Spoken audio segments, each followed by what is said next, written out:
Hello friends and enemies, welcome to or back to Happy For Now. It's me Isabel here with my manga reflections for 2024. I want to talk briefly about my manga stats for the year, highlight some favorites, and just discuss kind of where I'm at in my manga collecting journey and my manga reading journey for 2025. First up, let's talk about the stats real quick. I read 226 volumes of manga last month. I read 226 volumes of manga last year for 41,751 pages, and I bought 149 volumes, which is good, but I didn't read enough to read down everything. I read a lot of what I bought, I think. As far as genre goes, unsurprising that over 60% was shoujo and josei. Those are my favorites. I read 46.2% shoujo, which was 97 volumes, and 26.7% josei, which was 56 volumes. So again, a large chunk. My top three publishers, I was a little bit surprised by. Viz was my first publisher with 59 volumes read. Seven Seas, I read 52, and Kodansha I also read 52 volumes from. So that was really interesting. And then years released, I also read 83 2024 releases and 69 2023 releases, which didn't surprise me that I skewed more new release than old releases. Overall for the stats, I wasn't like too shocked. I didn't expect Viz to be at the top of the list, but I'm not surprised they are. Sometimes I think that Seven Seas is going to be, but it's really neck and neck on who I read the most of. I feel like I read pretty broadly across all the publishers, but also, you know, there'll be times where I marathon a whole series by one publisher, and I feel like that really bumps that number up. And I did marathon Jujutsu Kaisen last year, so that probably bumped me a good bit. Let's also have a little chat about my favorite finished series that I read in 2024. I don't really have least favorites because I read some flops, but like the most standout flop I read I've talked about repeatedly on my channel, and it was just bad. So first up for my finished favorites, Imakoi, Now I'm in Love. This is complete at 9 volumes. It is available on the Viz Media app if you're interested in trying it. This is a very cute high school romance between kind of a bad boy and a not so bad girl heroine, really. She confessed her crush too late in middle school and decided she's not going to do that in high school, so she confesses, and they're just like a cute little old married couple the whole series. I loved it. And then we also get to follow the friends' relationships as well later in the books, which again, adorableness, adored it. The next one is also on the Viz Media app, which is QQ Sweeper. I read volumes 1 through 3 of this to read Queen's Quality, which I'm still working on and I will be finishing this year, but QQ Sweeper I thought was a really fun paranormal manga. I thought it did a really fun job doing kind of just giving us a world setup that was really intriguing and left me excited to dive into another series like with these same characters. So that was delightful. The other one that I finished and loved this year, another of his title, my god, or any of, yeah, okay, one of these is Kodansha. The other thing is Jujutsu Kaisen.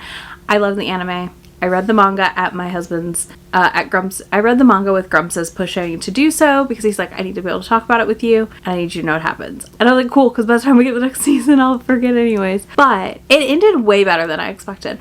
I had a lot of nerves about finishing up Jujutsu Kaisen. There's an entire vlog where I finish it because I don't trust things to end well, ever, in any series. It's just not a thing I expect. And I was very nervous for how this would end and what was going to happen because the thing happened to one of my favorite characters. It all worked out and it's fine. But I was just like, you can't, like, Jujutsu Kaisen's one of those series where it's like, I love this character, shit. Okay, I love this character, shit. Like, that's every time you pick a new fave in the series, like, you just get your heart ripped out again. So for me, I was like, okay, we're just gonna, like, go into this, like, the last half of this knowing that, like, we're gonna be sad. And we were, but also it was good overall. Like, I think it still was such an interesting world and it worked out pretty well that I was very happy with the series. Then the last one that I finished this year, and it was actually the last manga I read in 2024, is Abe-kun's Got Me Now.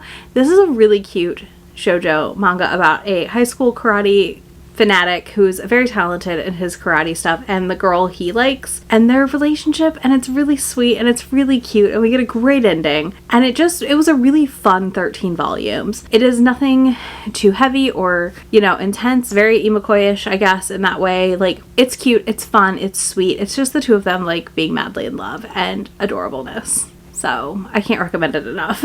Now, for my favorite ongoings, we have a handful. I'm going to give you the steamship ongoings that I'm really enjoying, and then I'll tell you the rest. So for the steamship ongoings that I'm really liking is The Villainess and the Demon Knight. I think this has been a really fun setup and situation so far. It's been pretty steamy early on. I Can't Refuse S has also been one of my favorites to read. I also really liked Suitable Fetish. So that volume 1 was fun. I'm excited for volume 2 to come out this month. So those are steamships. And then other spicy mangas that I really like and have enjoyed this year is We Can't Do Just Plain Love, Yakuza Fiancé for a thriller with some steam mixed in and romance. And then, the other steamship I missed, Outright, Beauty and the Beast. I really enjoyed that. I have 2 volumes to read actually this month. Anyways, other non-steamy ongoings I'm loving are Nina the Starry Bride. I'm reading this digitally. I do want to collect the printed volumes to put on my shelves because I love this series. A Sign of Affection continues to be a top tier manga for me. I just really enjoy every single volume I read. Another one is The Other World's Books Depend on the Bean Counter. I think this is such a fun isekai. It's so silly and it's also very precious. Great BL happenings here. I am willing to double dip into the light novel potentially eventually for it. So I think that says a lot. And then, obviously, Yona of the Dawn, but I don't think I have to say that anymore. I feel like y'all know me at this point, and you know Yona is the love of my life. I'm also still loving Skip and Loafer, and I think that's it right now off the top of my head. I wrote a list, and then now I'm like, oh, She Loves to Cook, She Loves to Eat. That's another one I'm absolutely adoring. I am very excited for more volumes of this year and to get current. We are almost current with Japan, if not current, so we'll see how that goes as time passes. But yeah, I've read so many good things this year that it's really hard to like pick my favorite ongoing series because I feel like that list would be very big. Well, let's talk about next year / this year. Let's talk about 2025 manga reading and thoughts and things. One thing I really want to do is I want to acquire less books this year. So I have created a reward system, which I think I talked about earlier in another video. Basically, for every 10 volumes I read, I can buy 2 volumes of manga. If I feel this is not working, I may tweak the system. It may be every 4 or something I can get a volume. Like, we might adjust it down a little bit, but we're going to see how much I read. The goal is 15 a month minimum on non-30 and 30 months.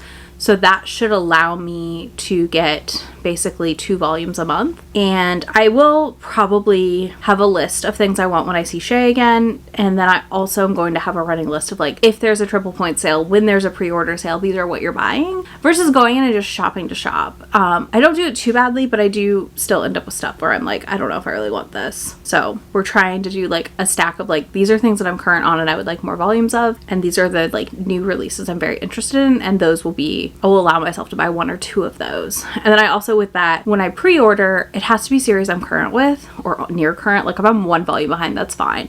And I'll pre-order through the year or for the first 6 months of the year when that sale happens, like when they do the 25. So I'll probably pre-order those ones that I'm current or near current. Again, 1 volume behind at most. And I'm only going to order for 4 to 6 months at a time, I think, this year versus some of the big orders I've done before, because I think that'll help me get caught up and stay caught up. I definitely don't see like the number of manga volumes I read this year decreasing, but I am hoping to see a slight decrease in the thing I'm hoping to see increase this year, though, instead of volumes, is series completed. I would really like to finish more series in 2025. That is going to help me curate my shelves better, help me make better choices on what I want to keep. And I will say, on better choices, I also feel like I am better off now than I ever was, because I can really kind of piece together what I will or won't like, if that makes sense. Like I can kind of flip through a manga and get a vibe if I'm gonna like it or not. I'm reading the summaries better and just kind of piecing what I really don't love in a series before I pick it up, and that has been great. And I also have been better at being like, I don't really think I want to keep this on my shelves forever, and unhauling. So that's part of, again, finishing some of these series and reading them through would be very helpful. And the other thing I would really love to see myself do in 2025 is pick up finished series that I own and make decisions if I don't really want them anymore. Like I'm actually looking at like Spy Family and Chainsaw Man on my shelf, and I don't know if I want them. Like I'm debating unhauling them and just reading them digitally and not owning them, because do I really need them? I don't know. I don't know if I care enough to own them. You know, Demon Slayer, Jujutsu Kaisen, those are like favorites. But do I want to own all the shonen I like? I don't know. And do I even want to read Spy Family or Chainsaw Man?